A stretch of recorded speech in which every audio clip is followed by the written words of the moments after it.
I have previously uploaded a vehicle entitled How to Fix Your Broken Side View Mirror for Cheap. I got a lot of good responses, but I also got a lot of not so good responses saying that the repair was functional but not very aesthetic. In other words, it looked bad. I've now decided to make a new video showing you how to fix that mirror with a much more pleasing outcome. In other words, it'll look a lot better. Now, before I begin, let me emphasize you can only use this if the mirror is intact. In other words, if the housing is broken, or the mirror itself is broken, or the controls are broken, this repair will not solve those problems.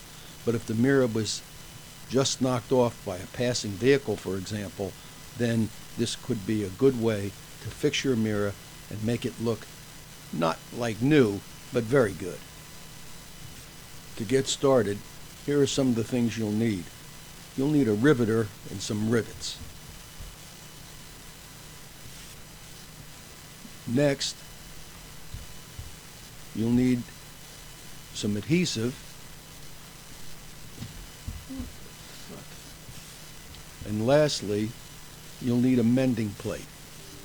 And I show all three of these items here. Now the mending plate could be like maybe 2.5, 3 inches long, and that would certainly do the job. Step one is to hold the broken mirror in a position so it's aligned with the brake, and then tape the mending plate onto the top of the mirror and its attachment. After you've taped it on, you want to mark the two holes, one on the mirror itself and one on the housing, or I should say the extension that holds the mirror. It's on the side of the car.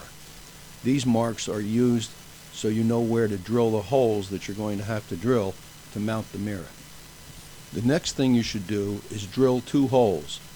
One hole, of course, in the mirror housing and one on the side support. Now, take the mending plate, align it with the hole on the housing, and put a rivet in there so that it will secure the mending plate to the mirror itself. Now, you may want to put some adhesive on that mending plate to help keep it in place before and after you've secured it. Now, realign the mirror to the point where it's been broken off, and slide the mending plate underneath and allow it to align with the hole that you've drilled on the support. Now I show the mending plate here kind of obscured so that you can realize that it's under the mirror, not on the top. Now what you want to do is rivet the end of the mending plate that's extending into the support in place. Now if you do this correctly, the mirror will be mounted and you will only see the tiny little rivet heads on the top of the mirror and its support.